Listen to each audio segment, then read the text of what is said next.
The massive Imperial flagship emerged from hyperspace at the edge of Earth's solar system, its dark metal hull reflecting the distant sunlight. Behind it, 50 smaller warships formed a perfect arrow formation, a display of power meant to impress or intimidate the civilization they had come to visit. On the bridge of Earth's defense station, Orbital Guard 1, Captain Marcus watched the alien fleet's approach on the main screen. His weathered face showed no sign of the tension filling the room. 20 years of military service had taught him to keep his emotions hidden, especially in front of his crew. "They're bigger than we expected," said Lieutenant Reed from the sensor station, his fingers moving quickly across the control panel. Marcus nodded slowly. "Size isn't everything, Lieutenant. You should know that by now." A few crew members chuckled, breaking some of the tension in the room. The Imperial ships moved with perfect precision, their formation never wavering as they approached Mars orbit. Earth's own ships, a mix of defensive platforms and converted cargo vessels, held their positions, weapons powered down but ready. A communication request flashed on the main screen. Marcus straightened his uniform and pressed the accept button. The face that appeared wasn't what anyone expected. Lord High Commander Gray looked almost human, except for his silver skin and completely black eyes. He spoke perfect English, though his mouth movements didn't quite match the words. "Greetings, Earth representatives. I am Lord High Commander Gray of the Galactic Imperial Fleet. We have come to offer you the opportunity to join our great empire." Marcus maintained his calm expression. "Welcome to Earth space, Lord High Commander. I am Captain Marcus of the United Earth Defense Force. We're honored by your visit." Gray's expression remained fixed, almost statue-like. "Our scans show your civilization has achieved spaceflight, though you remain confined to your solar system. You have reasonable defensive capabilities, but nothing that could challenge the Empire. We offer you the chance to join us as a vassal state. You will receive protection, access to basic Imperial technology, and the opportunity to serve the Empire." The bridge crew tensed at the word vassal, but Marcus kept his slight smile. He had dealt with enough bullies in his life to recognize an intimidation attempt. "That's a very interesting offer, Lord High Commander. Would you be willing to dock with our station for face-to-face negotiations? We have prepared appropriate accommodation for your delegation." Gray's black eyes narrowed slightly. "You seem unusually calm about this situation, Captain Marcus." "Should I not be?" Marcus replied, his smile warming a degree. "It's not every day we get to meet new friends." The Imperial commander's silver face showed the first hint of confusion. According to their intelligence reports, most species reacted to first contact with either fear or aggression. This casual friendliness was unexpected. "Very well," Gray said after a moment's pause. "I will bring a small delegation to your station. Be advised that any hostile action will result in immediate retaliation." Marcus nodded pleasantly. "Of course, we'll prepare the main conference room. Oh, and Lord High Commander, you might want to adjust your shield's frequency modulation. I noticed some instability in your ventral coverage. Just trying to be helpful." The communication ended, and Gray's face vanished from the screen. On the Imperial flagship's bridge, the commander turned to his second-in-command. "How did they detect the shield modulation problem?" he demanded. "Unknown, sir. Their scanning technology should not be capable of such detailed analysis." Back on the defense station, Lieutenant Reed turned to Marcus. "Sir, was there really something wrong with their shields?" Marcus shrugged. "No idea. But they'll spend the next few hours checking, which gives us time to prepare. And now they know we know more than they think we know." He stood up from his command chair. "Contact Admiral Stone. Tell him our guests have arrived, and they're exactly as arrogant as we expected. It's time to show them why picking a fight with humans is a very, very bad idea." As Marcus walked off the bridge, he couldn't help but smile. The Empire had conquered 1,000 worlds, but they had never dealt with humans before. They were about to learn that sometimes the most dangerous predators are the ones that smile before they strike. Admiral Stone stood at the observation window of the Kuiper Belt testing range, his hands clasped behind his back. Behind him, Lord High Commander Gray and his delegation watched with poorly hidden boredom. They had expected negotiations, not a field trip to the edge of the solar system. "I apologize for bringing you all this way," Stone said, not sounding sorry at all. "But some things need to be seen to be believed." He nodded to his aide. "Begin the demonstration." In the distance, a cluster of asteroids floated peacefully. They ranged in size from small cars to large buildings, remnants of the solar system's formation. A single ship approached them, an old mining vessel, its hull scratched and worn from years of service. This is the Madison, a standard mining ship, 10 years old, minimal weapons, basic shields. The kind of ship we use to dig up rocks. Stone turned to face the Imperial delegation. The kind of ship you probably saw thousands of times when you scanned our system. Gray's silver face showed a hint of annoyance. "Admiral, we did not come here to watch mining operations." "No," Stone agreed. "You came here to decide whether to conquer us." He smiled. "Please, watch carefully." The mining ship's forward beam activated, a standard industrial laser used for cutting through rock. But something was different. The beam split into multiple streams, each one targeting a different asteroid. Where it touched, the rock didn't just break, it disintegrated. "Impossible," one of Gray's scientists whispered. "Their mining equipment shouldn't be capable of." Before he could finish, the mining ship released what looked like a cluster of maintenance drones. The small machines spread out, surrounding the remaining asteroids. Each one activated a similar beam. In less than a minute, the entire asteroid field was reduced to dust. "Would you like to know how many ships like this we have?" Stone asked conversationally. "Or would you prefer to see what our actual military vessels can do?" Gray's black eyes narrowed. "This is a violation of multiple Imperial treaties regarding weaponry." "Treaties we never signed," Stone reminded him. "Treaties that, frankly, we find amusing. You see, Lord High Commander, we've spent our entire history fighting ourselves. Every piece of technology we own, from our toothbrushes to our food processors, has been considered as a potential weapon. Not because we want to fight, but because we had to learn to survive ourselves." He walked closer to the window, watching the dust that had once been asteroids scatter in the solar wind. "That mining laser. It's actually less powerful than the original design. We had to tone it down because it was too good at cutting through things. Those maintenance drones, they're programmed to repair hull breaches in under 10 seconds. Imagine what they could do to an enemy ship's hull instead. Are you threatening the Empire?" Gray's voice was dangerous. Stone turned, his expression serious for the first time.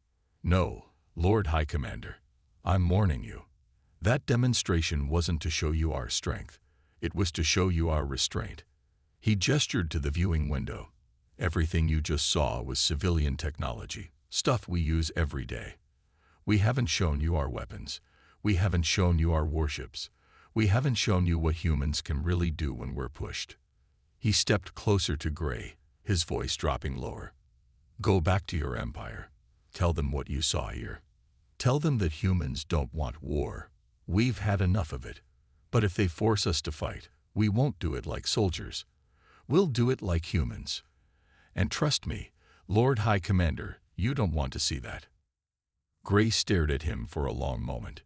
"You realize the Empire has conquered 1,000 worlds. You realize none of them were Earth." Stone replied. He turned back to the window, his reflection grim in the reinforced glass. "We're giving you a chance that we rarely give ourselves, the opportunity to walk away. I suggest you take it. Because if you don't—" He let the silence hang for a moment. "Well, let's just say there's a reason humans are still here despite our love of warfare. We're very, very good at it." As the Imperial delegation left the observation room, Stone watched their reflections in the window. They were walking faster than when they came in. "Good. Maybe they were finally starting to understand. Humans didn't just practice war, they had perfected it into an art form. In the depths of the Imperial flagship, Research Director Wilson studied the holographic displays with growing concern.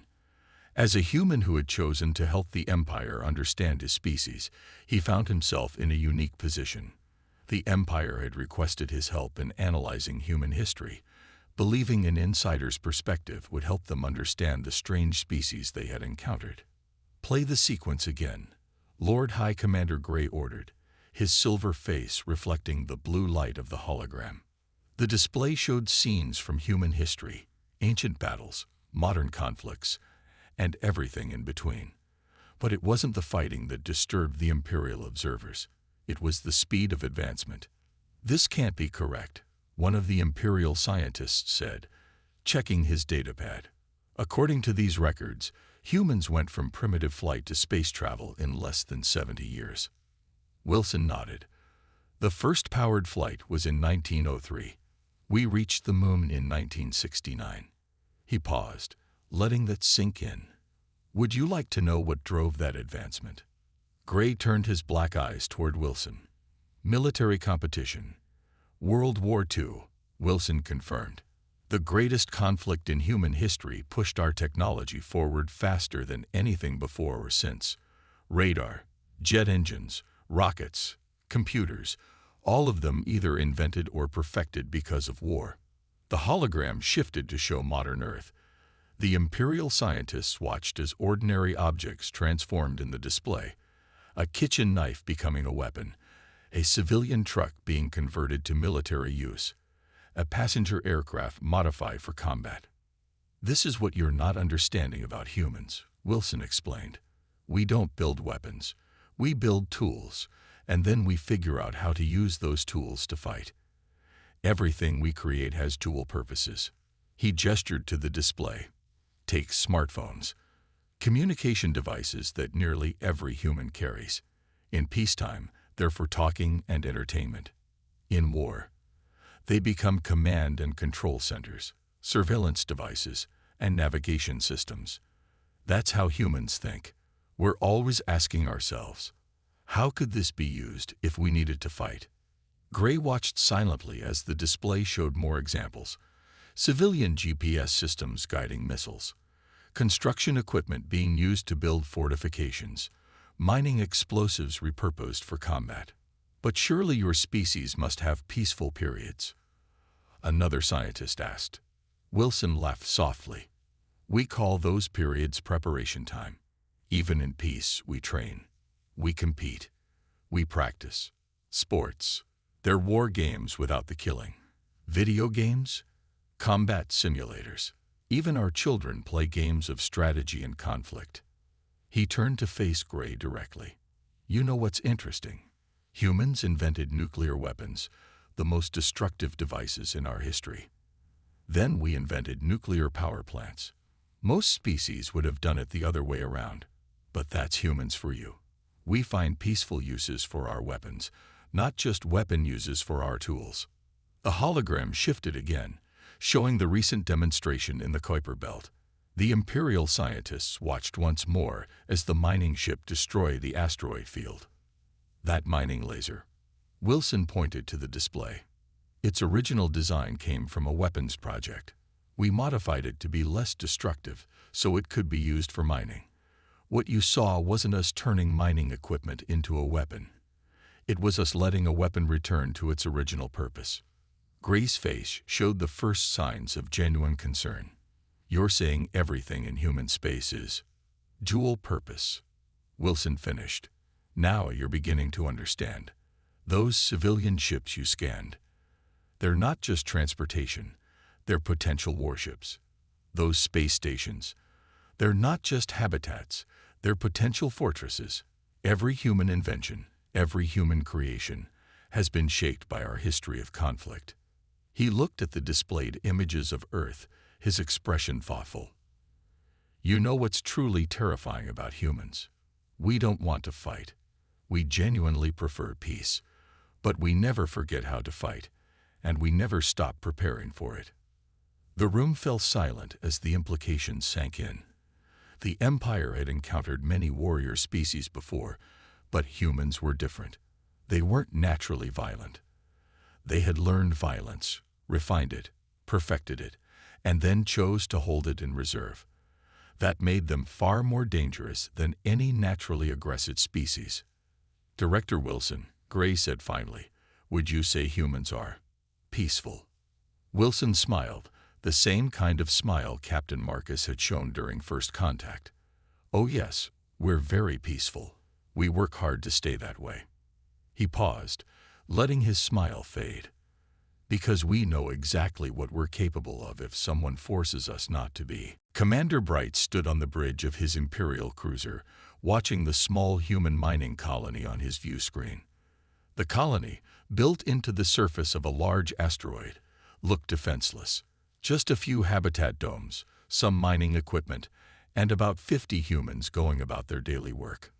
"This will show them," he said to his crew. "These humans think they can threaten the Empire with mining ships. Let's see how they handle real Imperial power." His second-in-command shifted uncomfortably. "Sir, High Command hasn't authorized this attack." Lord Gray specifically ordered. "Lord Gray is afraid of shadows," Bright interrupted. "These humans are bluffing. Look at them.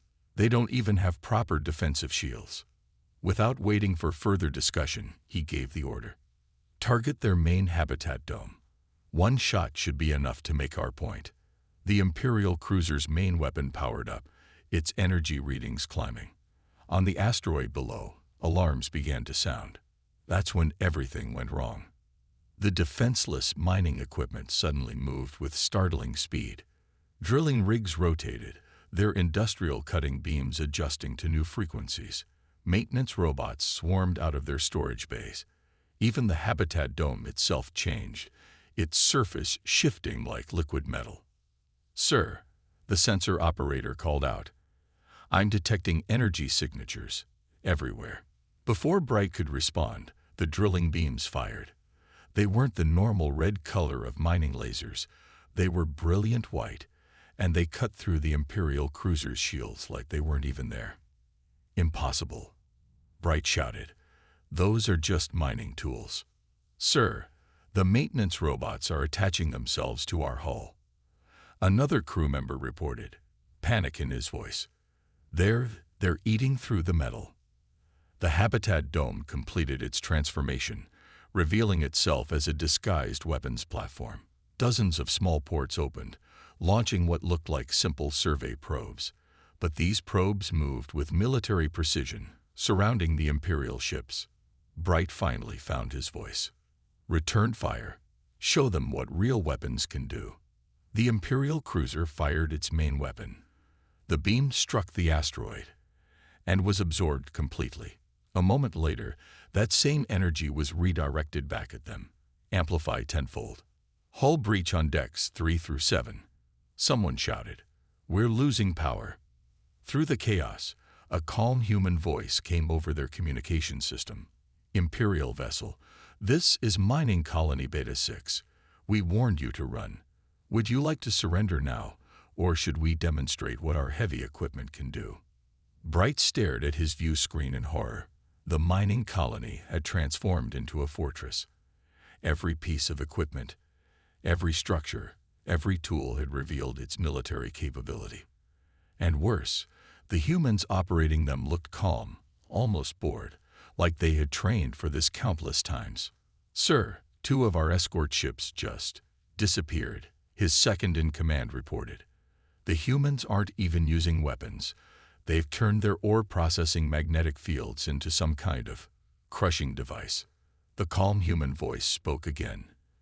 "Your shields are down, your weapons are disabled, and your hull is compromised. We can either end this now, or we can show you what our actual defensive systems can do. Your choice, Commander." Bright looked around his ruined bridge. Half his fleet was destroyed or disabled. The other half was retreating at maximum speed. And the humans hadn't even used their real weapons yet. This was just their mining equipment. We surrender," he managed to say. "Wise choice," the human replied. Please remain still while our maintenance robots repair your hull breaches. We don't want you dying on your way back to Imperial space. After all, someone needs to explain to your leaders why attacking the human mining colony was a very, very bad idea. As his ship was quickly and efficiently repaired by the same robots that had just damaged it, Wright finally understood. The humans hadn't been bluffing. Everything Director Wilson had said was true. They didn't build weapons. They built tools that could become weapons. They didn't create warships. They created ships that could fight if needed. And most terrifying of all, they made it look easy, like they had done this thousands of times before. Because, he realized with a chill, they probably had. The Imperial War Council chamber was silent as the recording played. On the massive holographic display, they watched Commander Bright's attack on the human mining colony unfold again. Lord High Commander Gray stood at the center of the room, his silver face unreadable as he watched his worst fears come true. "Play the transformation sequence again," he ordered. "Slower this time." The footage rewound, showing the moment when the harmless mining colony revealed its true nature. In slow motion, they could see every detail. Mining lasers adjusting their frequencies, maintenance robots reconfiguring themselves, the habitat dome's surface rippling as hidden weapon ports opened. Notice something interesting. Director Wilson asked from his position near the display controls. Not a single piece of equipment was installed just for defense. Everything you see had a real, practical, everyday use. One of the council members, an ancient being named Elder, leaned forward. "You mean to tell us that every human mining colony is also a fortress?" "Every human anything is also a fortress," Wilson corrected. "Or a weapon platform, or a repair facility, or whatever else we need it to be. That's what we've been trying to tell you. Humans don't build single-purpose tools." He gestured to the display, where maintenance robots were now shown repairing the Imperial ships they had just damaged. "Look at those repair bots. Their primary programming is for fixing things, but the same tools and programming that let them fix a hull breach can also be used to create one. We didn't have to modify them for combat. We just had to change their instructions." Gray watched as the footage showed the mining colony's magnetic ore processors turning into weapons. "Your people turned mining equipment into a military-grade defense system in less than 30 seconds. Wilson smiled. "Actually, it was already a defense system. It just looked like mining equipment. That's the thing about humans. We don't convert our tools into weapons when we need them. We design them as weapons first, then figure out peaceful uses for them. When trouble starts, they just return to their original purpose." The council chamber erupted in murmurs. This went against everything they knew about technological development. Most species developed peaceful technology first, then adapted it for military use if needed. Humans did the opposite. "Show them the civilian traffic recording," Gray ordered. The display changed to show hundreds of normal human spaceships going about their business. Cargo haulers, passenger liners, maintenance vessels, all of them looking completely harmless. "Now overlay their military capability ratings," Gray said quietly. Red highlights appeared around each ship, along with data showing their potential combat capabilities. Every single vessel, down to the smallest maintenance craft, had multiple ways it could be used in battle. "This is how humans think," Wilson explained. "That passenger liner? Its life support systems can be reversed to pump poison gas. That cargo hauler, its loading mechanisms can launch missiles. That repair ship, its tools can cut through battleship armor." He paused. "And every human crew member knows exactly how to make these conversions, because we train for it. Not because we want to fight, but because we believe in being prepared." Elder's ancient face showed deep concern. "You're telling us that the entire human sphere of influence is one giant potential military base?" Wilson finished. "Yes. We call it dual-use infrastructure. Everything serves a peaceful purpose, but everything can be used for defense if needed. It's not just our technology. It's how we think. It's who we are." Gray turned to face the council. Now you understand why I advised against conflict with Earth. We're not dealing with a primitive species that needs to be conquered. We're dealing with something far more dangerous, a species that turned war into an art form, then chose peace while keeping all their capabilities ready. And the most terrifying part, Wilson added softly, you've still only seen our civilian technology in action. You haven't seen our actual military forces yet. Pray you never do. The council chamber fell silent again. On the display, the footage from the mining colony battle continued to play, showing how a handful of humans with mining equipment had defeated an Imperial battle group. And they had made it look easy. Because for humans, it was easy. They had spent their entire history preparing for moments exactly like this. The Imperial Palace's Strategic Command Center hummed with activity as the most advanced computers in the galaxy ran simulation after simulation. On the central platform, Lord High Commander Gray watched as another potential invasion scenario played out. Like all the others before it, it ended in disaster. Run it again, he ordered. Change the variables. Give our forces a 3-to-1 advantage in numbers. The holographic display shifted, showing vast fleets of Imperial warships approaching Earth.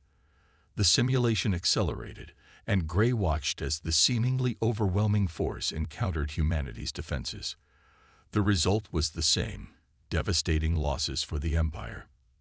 Director Wilson stood quietly beside him, watching the simulations with a sad smile. You know what you're doing wrong, he asked softly. You're fighting this like an empire. You need to think like humans.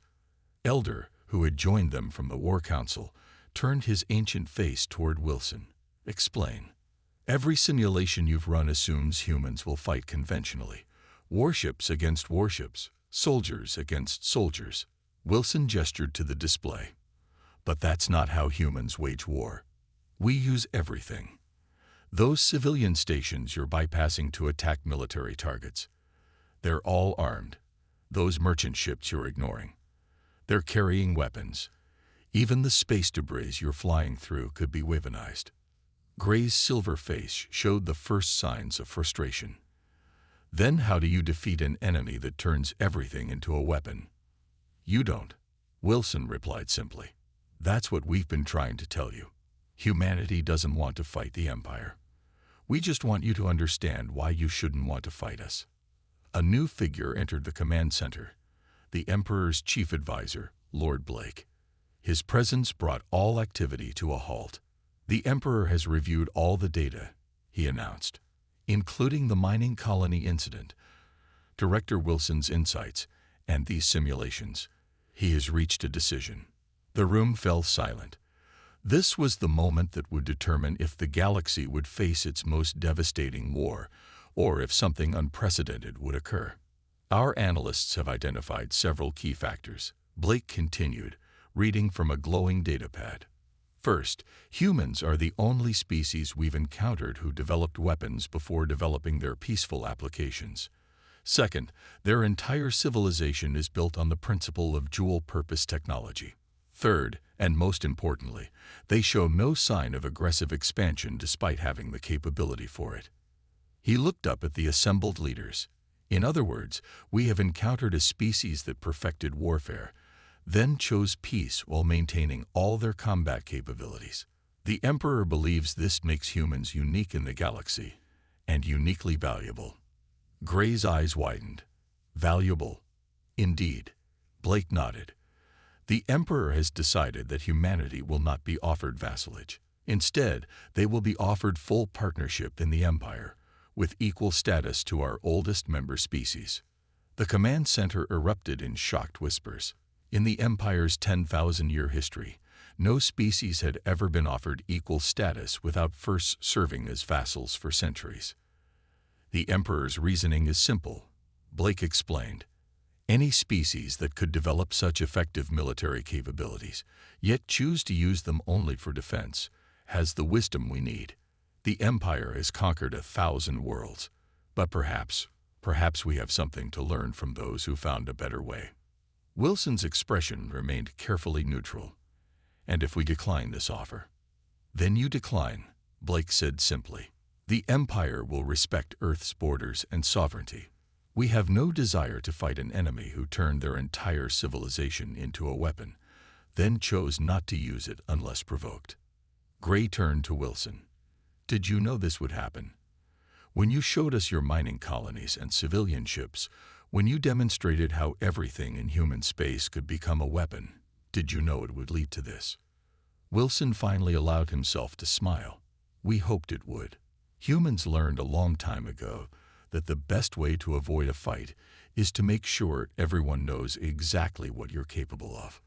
We didn't want to join your empire as subjects, but we're very interested in being partners. The holographic display shifted one final time, showing Earth and the Imperial capital world side by side. Two civilizations that had come to the brink of war, only to find something better. Mutual respect born from the understanding of each other's true nature. 6 months after the Empire's decision, the Great Hall of the Imperial Palace hosted an event unprecedented in galactic history. Captain Marcus, now serving as Earth's ambassador, stood beside Admiral Stone as they watched delegates from both civilizations gather for the signing of the Terra Imperial Concordat. The Emperor himself had chosen to attend, his crystalline form catching the light as he moved through the crowd. Lord High Commander Gray, Director Wilson, and representatives from 100 human colonies mingled with Imperial officials, sharing stories and technology. Look at them, Marcus said quietly to Stone. 2 months ago, they were running war simulations against us. Now they're asking about our mining techniques.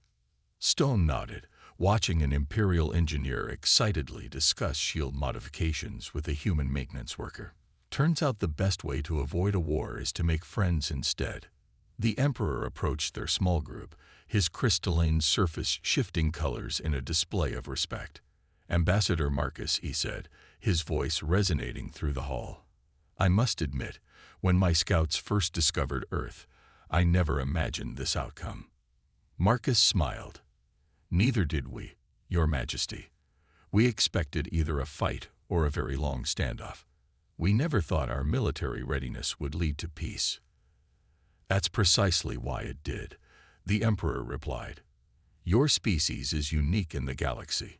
You mastered the art of war, then chose to master the art of peace while keeping your capabilities intact. That shows wisdom we didn't expect to find in a young civilization. Lord Blake approached with a group of Imperial scientists. The technology exchange is proceeding better than expected, he reported. The humans' approach to dual-purpose design is revolutionizing our thinking. Their mining laser improvements alone have increased our industrial efficiency by 40%. And your faster-than-light drive designs are helping us reach our outer colonies more efficiently, Stone added. Turns out we both had something to teach each other. The Emperor's surface rippled with amusement. Indeed. Though I must ask, why did you never develop faster-than-light travel yourselves? You clearly had the technical capability. Director Wilson, who had joined the conversation, answered. We were too busy figuring out how to turn everything else into a defensive system. Space travel was actually one of the few technologies we developed purely for peaceful purposes, which is why it lagged behind your other developments. Gray realized. Everything else had dual purposes driving its advancement. Exactly, Wilson nodded. Now imagine what we can accomplish together. Your pure scientific advancement combined with our practical adaptation skills, your empire's resources combined with our innovative thinking. The Great Hall fell quiet as the time for the signing approached. The Terra Imperial Concordat was brought forward, its holographic display visible to all. It was a simple document with profound implications. Earth and its colonies would join the Empire not as subjects, but as equals, bringing their unique perspective and capabilities to the galactic community. As Marcus stepped forward to sign for Earth, he remembered his first meeting with Gray, when the Empire had demanded Earth's submission. You know what's funny? He said to the assembled leaders. All of this happened because you threatened us, and we decided to show you why that was a bad idea. The Emperor's crystalline form shimmered, a lesson my empire needed to learn. Sometimes the most dangerous species are not those who fight without thinking, but those who think before fighting and find better solutions. The signing was completed with little ceremony, but great significance. As the assembled delegates celebrated, Stone turned to Gray. "So, what happens now?" The silver-skinned commander actually smiled, something he had learned from his time with humans. Now we learn from each other. You teach us how to turn simple tools into powerful defenses, and we teach you how to reach the stars. Together, we make the galaxy a place where fewer civilizations need to fight at all. And if someone does decide to fight, Marcus asked. Gray's smile turned knowing. Then they'll face something unprecedented, imperial efficiency combined with human innovation. But hopefully, they'll be wise enough to do what we did. Oh, Wilson raised an eyebrow. And what's that? Run, Gray said simply. Or better yet, make friends instead. The celebration continued long into the night, as two civilizations that had come to the brink of war celebrated something far more valuable. A partnership born not from conquest or submission, but from mutual respect and understanding. The humans had warned the Empire to run, but instead, they had all found a better way forward, together.